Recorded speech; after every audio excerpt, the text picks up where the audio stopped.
See the dying man? Not long for this world, they used to say. Albeit, well, they say still, not long for this world, they say, albeit less than they used to. Not long for this world. Passing out of usage. Archaic because of the hint of euphemism, suggestion of something to come. When recently I heard the phrase uttered by a vital 84-year-old doctor and surfer in Honolulu, the words entered my ears as imperative.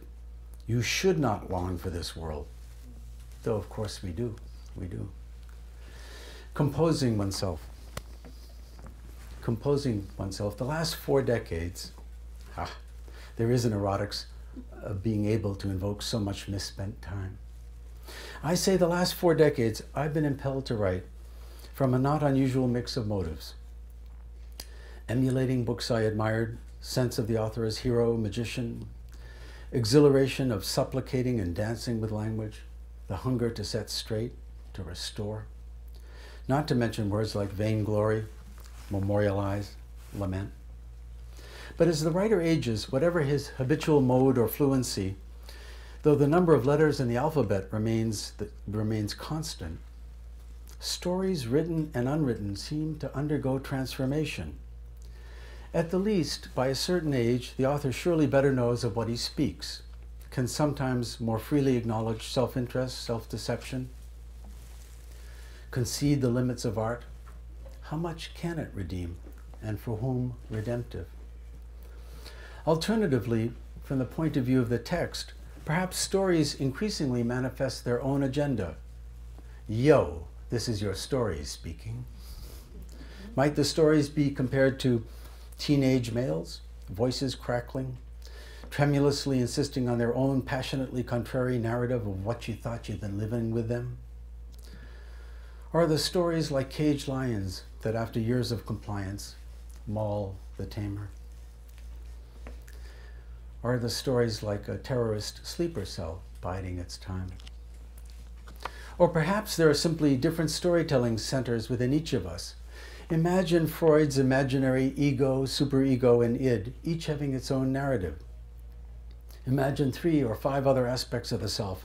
Perhaps all their stories are always being told, like radio stations sending out signals at the same time. But as the years pass, the writer has less strength to insist on his version, to resist the story's version. For the male writer, it may coincide with the waning of testosterone haze, occasioning a new, pristine, or bewildering ability or willingness to see. Or perhaps stories never do not know they're only stories. And approaching our end, which is to say their host's demise, those stories note that our blood is thinning and are not reluctant to let on. But really, who can plumb the motives of stories? Perhaps instead we should think in terms of the visual, a mere change of perspective. For years it's mostly all before you. Room foreshortens, however, unless you're extending your saga into the life to come, which has its own hazards. Hell, for instance. But there may even be some concomitant enlightenment. Think of the heroic polar explorer stranded on the ice floe who, eating a shoe, finally acknowledges no rescues coming. An understanding perhaps influenced by the sight of shoe-eating colleagues. No rescue. Why then do most writers persist in their earlier narratives? Oh, adult life is nursery school, continued. One more gold star on the forehead. Why be reckless in the service of the truth? What if you can beat the game if there's no reckoning? What if the disguise still works or the truth's too painful for writer or audience? Lear terrifies, but leaving the theater we reestablish distance. Foolish Lear, and a king to boot. Not like us, and we have no Heaths over here anyway. But those gold stars on the forehead. Think of poets playing the poet. What if each oracular pronunciamento takes one further from what he might have been able to say? Poetry as breath, for instance. Oh, geez, kiss my breath. So many self-serving fairy tales about our lives, some of them told by writers. Question. So, Thomas Farber, your cautions and savors tell the whole truth? No, sorry. Epigrams are, well, polished shards. Karl Kraus said, an aphorism never coincides with the truth, is either a half-truth or a 1.5 truth. Whether or not that's true, epigrams may be breadcrumbs, marking the writer's path home to silence, or to more extended prose, or may function as prods, reminding the word worker about word joy, or implicate and so chasten, once more evoking the personal that the writer projected as universal, what Kafka called transforming I madness into he madness.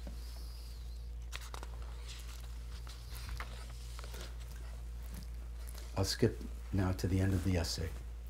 And at this moment, that is, of once again becoming a writer after a break from writing, and at this moment, just what kind of writer would I be?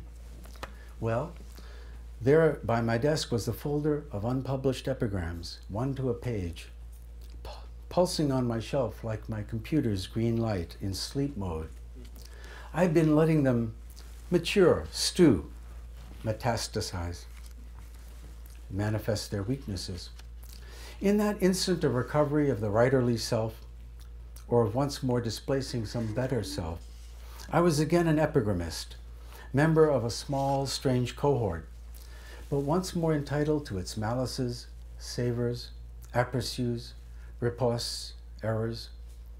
At this moment, the labor of writing them was hands-on, shaping, smoothing, wordsmith as bikini wax specialist, crafting the perfect Brazilian cut.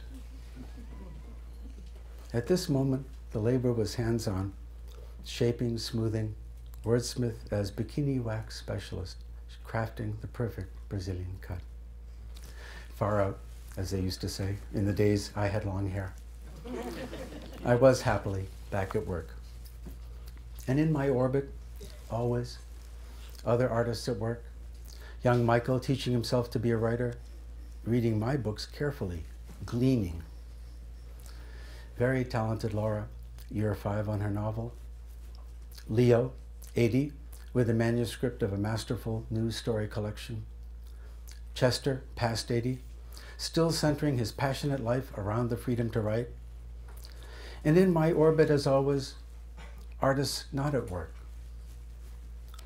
H, for instance, who has the latest computer and ergonomic chair, but is unable to sit still at his desk. Where did that capacity go? Perhaps for too long he didn't risk enough, and in the end forgot how.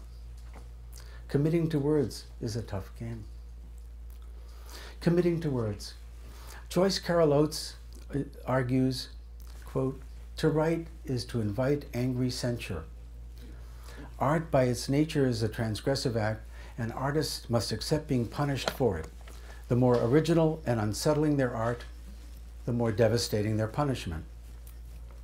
Question. Tom, what do you think of that quote? Must I answer? Please. Well, yes, no, sometimes.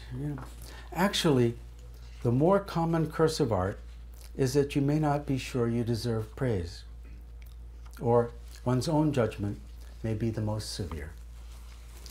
Lately, for instance, I've been subjected to a nightly pre-dawn barrage of berating, and not from others. Surely this too will pass. In addition, I found myself easily moved to tears, just the kind of thing my mother would have deplored. Is this bad for the epigrammist? Well, there's Robert Frost's line, "No tears in the writer, no tears in the reader." But I also think of my friends in Boston, so many